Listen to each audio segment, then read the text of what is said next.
L'info écho avec Capital. Le chiffre du jour, c'est 35 milliards d'euros. C'est ce que coûterait chaque année aux finances publiques le fait de multiplier par 2 le salaire des enseignants, une mesure choc proposée par la candidate socialiste à la présidentielle, Anne Hidalgo. Une estimation effectuée par François Ekal, ancien rapporteur général de la Cour des comptes. Selon ce spécialiste des finances publiques, la proposition n'est pas réaliste au regard de l'état des finances publiques. Elle ne ferait qu'aggraver la dette publique, déjà fortement dégradée par la crise sanitaire.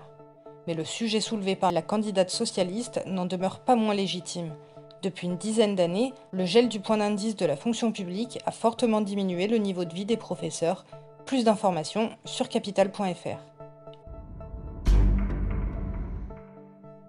Le coup de gueule, ou plutôt le coup de pression du Haut Conseil de stabilité financière a été entendu.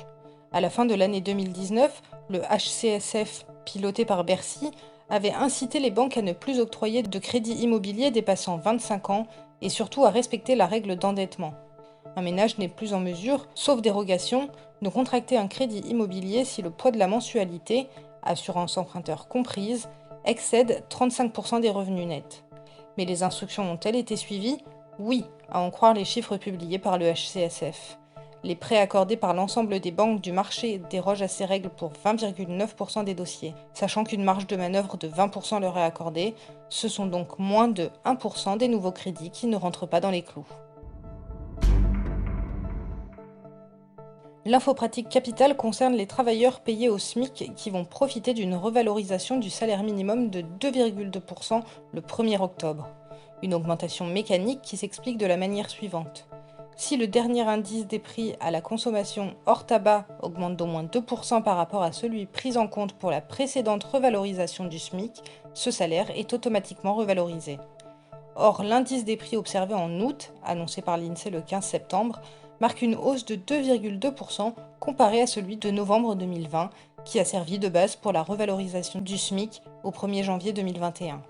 Résultat, au 1er octobre, une augmentation de plus de 34 € par mois, avec un SMIC relevé de 1554,58 € à 1589,47 € brut par mois environ. Plus de détails sur notre site. Et on termine par des lunettes d'une rareté exceptionnelle. La maison Sotheby's prévoit pour le mois d'octobre la mise aux enchères de 2 paires de lunettes qui devraient s'envoler pour plusieurs millions de dollars. Ces paires sont en effet d'une très grande valeur en raison de leur ornement en diamant et en émeraude, mais ce n'est pas tout. Les verres d'une de ces paires ont également été fabriqués à partir de diamants. Cela devrait donner une idée de la rareté du produit, dont la maison affirme qu'elle provient de l'Empire moghol. Mais ce n'est pas tout. En plus de leur beauté, ces lunettes seraient dotées d'un pouvoir surnaturel, elles éloigneraient le mal de la personne qui les porte. Rien que ça. C'était l'info écho avec Capital.